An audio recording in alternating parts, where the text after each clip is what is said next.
Bare month na! Magkano na nga ba ngayon ang presyo ng mga Yamaha Big Bikes ngayong buwan ng October 2024? Yan ang ating aalamin ngayon. Tara!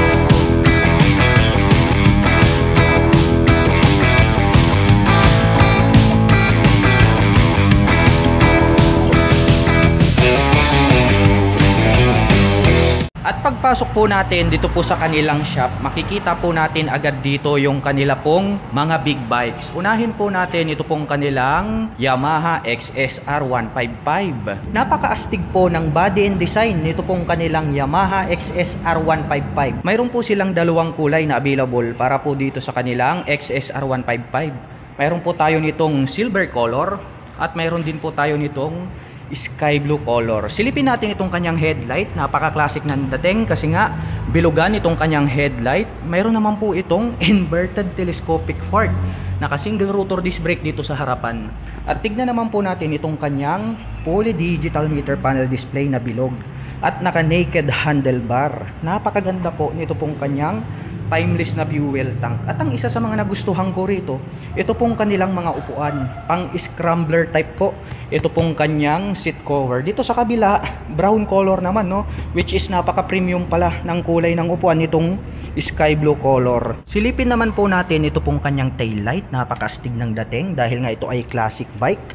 At very sporty looks naman po yung dating nito pong kanyang exhaust pipe. At mayroon naman po itong single exhaust. Mayroon po itong single rotor disc brake dito sa likuran with single pot caliper na Nissin. At ito pong kanyang mga gulong napakakapal at naka semi dual purpose pattern tires. At ang presyo po pala nito pong kanilang Yamaha XSR 155 ay nagkakahalaga po ito ng 182,500 pesos. At kung balak mo naman pong kumuha ng hulugan ay kailangan mo lang pong mag down payment ng 37,800 pesos. Dito naman po sa kabila, ito naman po yung kanyang big brother.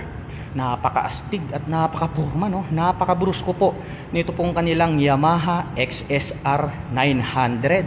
Mayroon naman po silang 2 available color dito. Ito po yung kanilang glossy blue at mayroon po silang glossy black. Ito pong kanyang headlight bilugan dahil nga ito ay classic, no?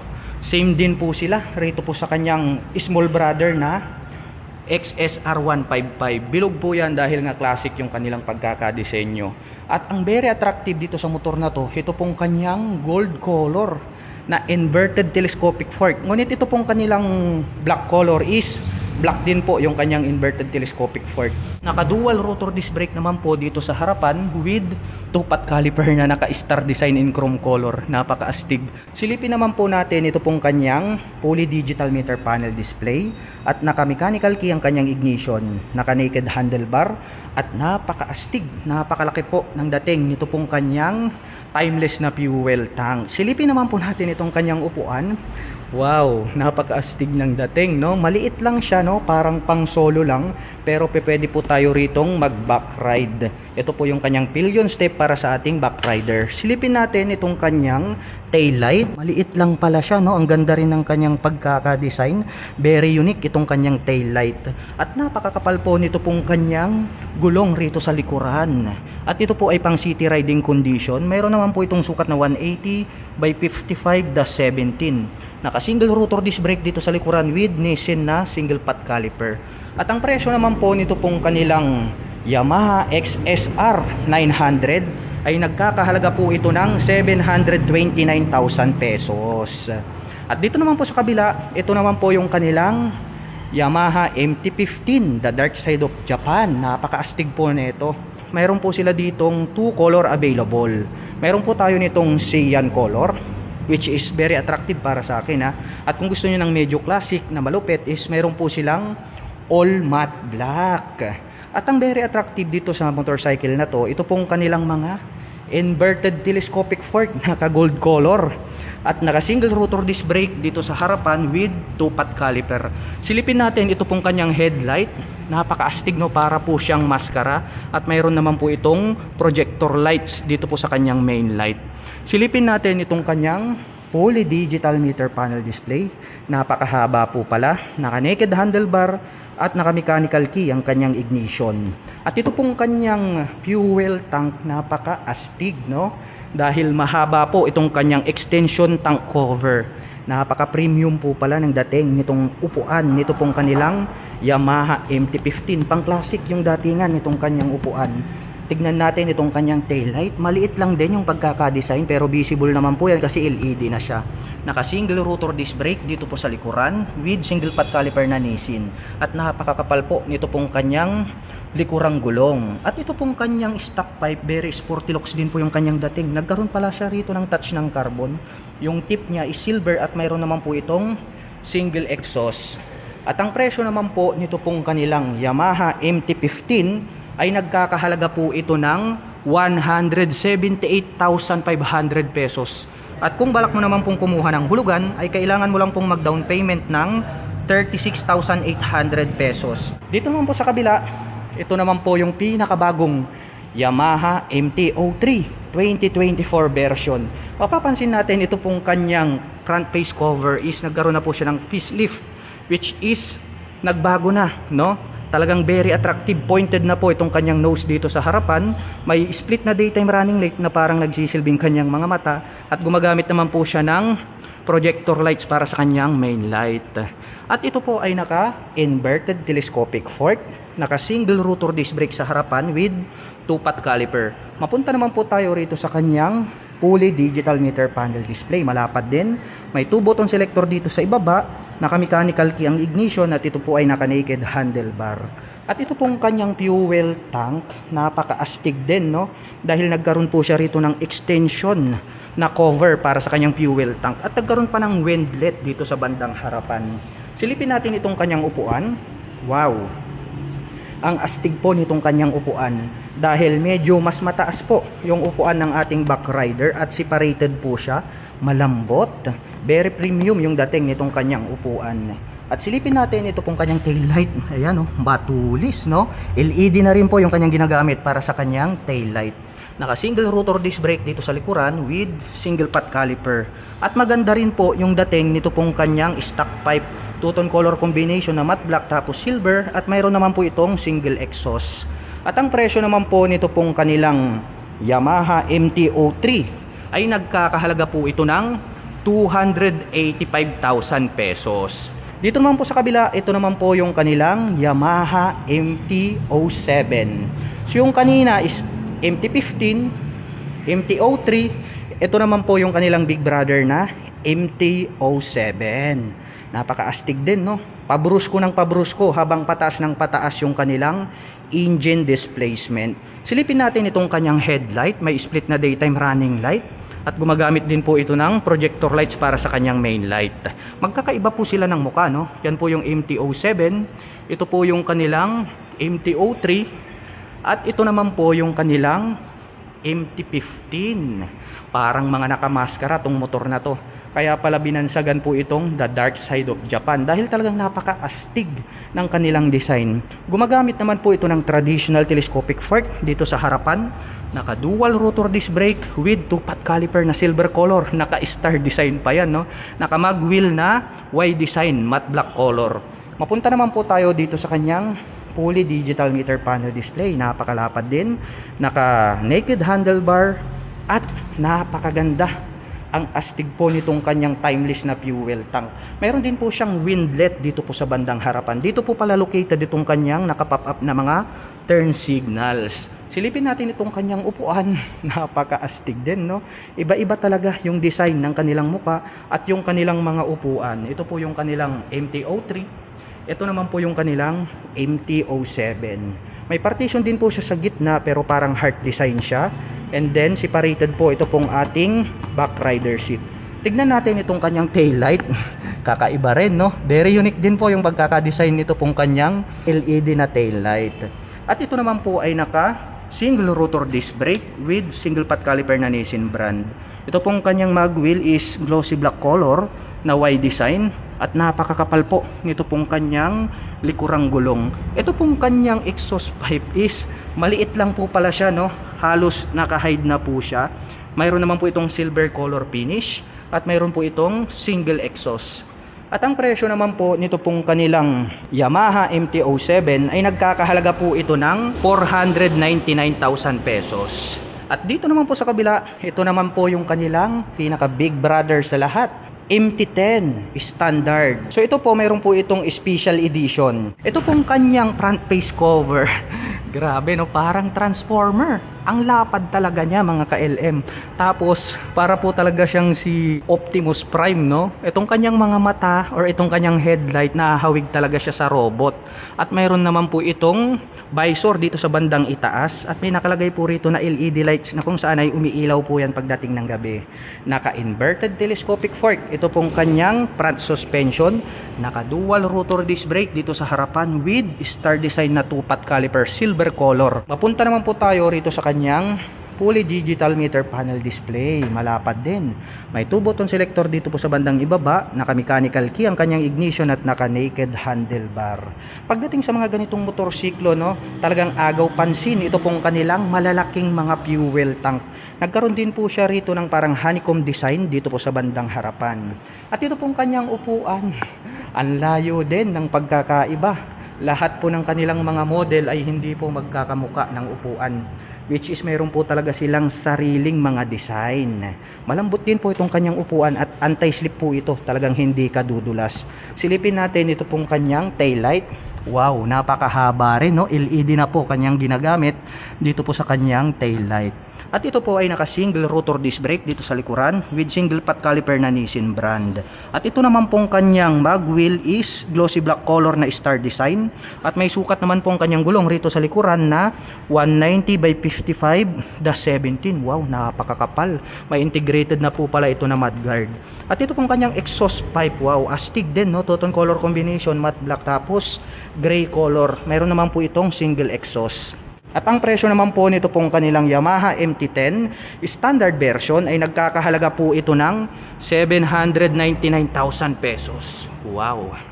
Lumipat naman tayo rito sa kabila. Kung mahilig naman po kayo sa sports racing bike, ito naman po yung kanilang Yamaha R7. Yung mga R series po nila, ito po yung mga kategory na mga sports racing bike. Titigan natin ito pong kanyang front face cover. Nasa gitna po mismo, ito pong kanyang main headlight. May nakalagay naman po rito na decal na R7 yung kanyang model name. At dito po sa bandang harapan, located po ito pong kanyang side mirror. Wala po ito dito sa kanyang handlebar, kagaya po ng mga sports touring bike. Yun ang pagkakaiba kapag racing bike na po siya. At meron po itong mataas na windshield, clear color. At ito naman po ay equipped with inverted telescopic fork para sa kanyang front suspension. Naka dual rotor disc brake dito sa harapan with 2-pot caliper, naka star design din na chrome color. At ito naman pong kanyang Y design na mag wheel is blue color. Nakaterno po yan dito po sa kanyang pairings. At pagdating naman po dito sa kanyang fuel tank, wow, napaka-astig din, no? Flawless na flawless yung kanyang dating. At ito naman po ay naka mechanical key sa kanyang ignition, naka naked handlebar at naka fully digital meter panel display. Tignan natin itong kanyang upuan. Napaka-astig din, no? Pang racing talaga yung kanyang dating. Naka heart design ito pong kanyang upuan para sa ating rider. Separated po at mas mataas ito pong ating back rider seat. May susuyan dito na kung saan ay pwede natin yung buksan.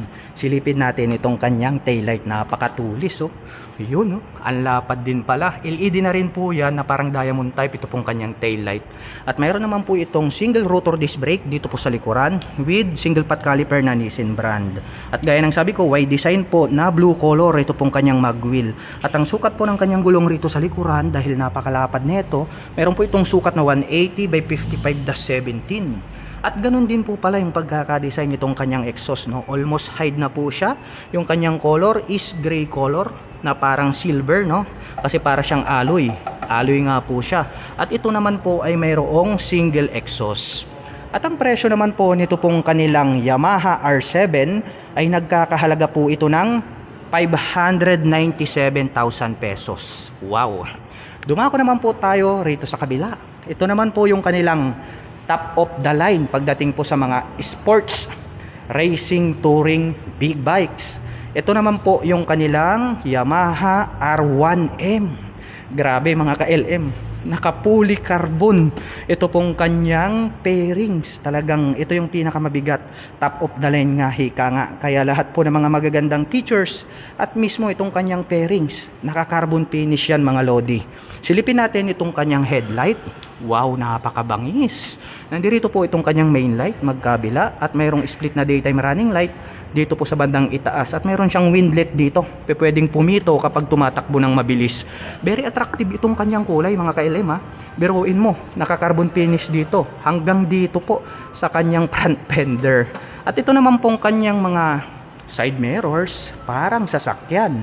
Nandirito po siya located sa harapan, ngunit nandirito po naka-install dito pong kanyang mga LED. Kaya nahahawig po talaga siya sa mga sasakyan. Meron naman po itong windshield na clear color. May nakalagay po rito na Yamaha in gray or silver color. At ito naman pong kanyang front suspension ay equip po ito ng inverted telescopic fork na Öhlins. Wow, bigatin no? Parang naka-set up na. Naka-set up na talaga itong motor na to mga ka-LM pagbili mo. Dahil talagang lahat ng mga mabibigat na mga parts ay nandirito na. Kagaya po nitong kanyang pairings, naka-polycarbon na po yan. At ito naman po ay mayroong dual rotor disc brake dito sa harapan along with 2-pot caliper. Gray color. At yung kanina star design ito naman po is meron po siyang mga dot. At ito naman pong kanyang mag wheel is Y design na blue color. Meron naman po pala ritong decal na R1M yung kanyang model name. Dumako naman po tayo rito sa kanyang poly digital meter panel display. Wow. At mayroon naman po itong mechanical key para sa kanyang ignition at naka-naked handlebar. Adjustable po pala. Ito pong kanyang front suspension. Ayan, no? Makikita natin electric adjustable na po. Ito pong kanyang Öhlins na front suspension. At ito pong kanyang fuel tank. Ito yung pinaka-astig sa lahat. Ang ganda ng color combination. At mayroon po siyang badge dito po sa bandang harapan. Yung kanyang manufactured is R1M number 1397. Dahil nga itong mga ganitong klase ng mga sports racing touring bike is limited lang po siya. Kaya mayroon po siyang badge doon sa bandang itaas. So ito po is pang 1,397 na ginawa. Mapunta naman po tayo rito sa kanyang upuan. Napakaastig din pala ng dating, no? Manipis lang po siya pero malambot. Naka-heart design, very attractive sa ating mga paningin. May partition sa gitna at mas mataas po itong ating passenger seat. At ang ganda po ng pagkakaroon niya rito ng windlet, no? Ito pong kanyang extension dito na pairings para po dito sa kanyang upuan. Very sharp yung edges. Ayan, no? Para po siyang jet fighter yung dating. Tapos naka-carbon yan mga ka-LM, napakabigat ng kanyang dating. Silipin natin ito pong kanyang taillight. Wow, mahaba po na diamond type. May pagkakahawig po doon sa taillight po mismo ng R7. Naka-pop up naman po itong kanyang mga turn signals na LED. At naka-single rotor disc brake naman po rito sa likuran with single pot caliper na Nissin brand. At ito pong kanyang mag wheel is blue color na Y design. At may sukat naman pong kanyang mga gulong rito sa likod na 200 by 55-17. Gumagamit naman po ito ng monoshock absorber para po dito sa kanyang rear suspension. At naka Öhlins na po yan, may canister. At adjustable po ito. Napakaastig, napakabigatin na mga nakakabit dito sa kanyang suspension. Naka Öhlins dito po sa likuran. At naka Öhlins inverted telescopic fork dito sa harapan. At ito pong kanyang exhaust pipe, napakaastig din po ng dating. Chrome color dahil nga po ito po ay alloy. At mayroon naman po itong single exhaust. At ito po pala napansin ko, ito pong kanyang cast na swing arm. Wow, grabe, napakakapal. Bigatin to mga ka-LM. May nakalagay naman po rito na R1, yung kanyang model name na naka-intact po mismo dito sa kanyang swing arm. At ang presyo naman po nito pong kanilang R1M ay nagkakahalaga po ito ng 1,689,000 pesos. At dito naman po sa kabila, ito naman po yung kanilang small brother, which is ito nga po yung kanilang pinakabagong Yamaha R15M. Para po dun sa mga beginners na naghahanap ng sports racing bike, saktong-sakto ito para sa inyo. Titigan po natin ito pong kanyang headlight, napakabangis din ng kanyang dating. Gumagamit po ito ng projector lights para sa kanyang main light. Meron po itong split na daytime running light dito sa gilid. At dito na rin po located ito pong kanyang mga side mirror sa bandang harapan. Meron din po itong visor na clear color. At pagdating naman po sa kanyang front suspension, ito po ay equipped with inverted telescopic fork. KYB po yung brand, gold color, kaya very attractive. Yung kanyang tip is silver color. Naka single rotor disc brake with dual pot caliper na vibre. At naka Y design na blue color naman po itong kanyang mag wheel. May sukat na 100 by 80/17. Ito pong kanyang front tires. Dumako naman po tayo rito sa bandang itaas. Silipin po natin itong kanyang fully digital meter panel display, naka mechanical key ang kanyang ignition at naka naked handlebar. Napaka-astig ng pagkaka-design pala itong kanilang mga fuel tank pagdating po dito sa kanilang mga racing edition. Ito pong kanyang upuan, wow, ang ganda ng pagkaka-design, no? Naka heart design, tapos parang naka-carbon itong kanyang seat cover, malambot din, separated din po at mas mataas ito pong ating back rider seat. May nakalagay po rito na R15M. May susian din po rito na kung saan ay pwedeng buksan ito pong kanyang upuan. Nagkaroon din po siya rito ng windlet. Ito pong kanyang extension cover para po rito sa kanyang upuan. Matulis. Para po siyang jet plane. Silipin natin ito pong kanyang tail light. Wow, ang haba rin po, no, nitong kanyang tail light. Very visible po yan day or night time. LED na rin po yung kanyang ginagamit dyan po sa kanyang tail light. At meron naman po itong mahahabang mga turn signals na bulb type naman po yung kanyang ginagamit. At ito naman po ay naka single rotor disc brake with single pot caliper na matte black Nissin brand, naka Y design na mag wheel, at napaka-astig din po pala ng dating nito pong kanyang exhaust pipe. Meron po itong silver na heat protection guard, silver din po yung kanyang tip, at mayroon naman po itong single exhaust. At ang presyo naman po nito pong kanilang Yamaha R15M ay nagkakahalaga po ito ng 203,500 pesos. Cash price na po yun.